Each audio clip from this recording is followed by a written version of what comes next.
So at this point I had just a few days to paint my shoes before I had to send them off to San Francisco to be judged by a host of judges including Steph Curry.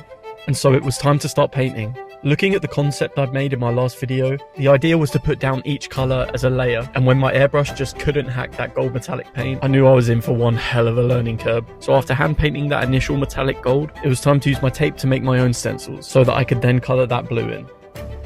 And so after completely taping my shoe down, I was happy to see that my airbrush was more welcoming when it came to that blue paint. And after a couple of coats of paint, removing the tape, you could see that those lines were actually really sharp. Look how happy I was. Spoilers, that didn't last. But anyway, next it was time to cut out the stencil of that Golden State Warriors logo. And I always love doing this part because it's so satisfying to peel off the sticker. I managed to get it onto my shoe nice and smoothly before heat setting it with the hairdryer, just to make that stencil kind of melt into the shoe to make sure there's no spaces. And so at this point, brimming with confidence, I decided to switch the nozzle of my airbrush because I wanted to cover more space. So I needed to change it to a 0.5mm. And I mean, I haven't done this before, but I watched a YouTube tutorial, so what could go wrong?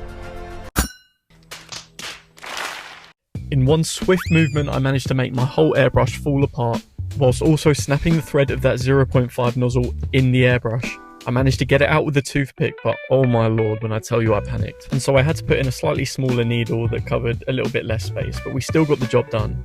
Now, painting this heel area was the bane of my life. I used a mixture of the paint and Angelus Too Hard, and I don't know if it was the wrong products to use or the fact that I put too many layers on, but this just peeled off straight away and it was so frustrating. Anyway, I put that in the back of my mind and moved on to doing the sole.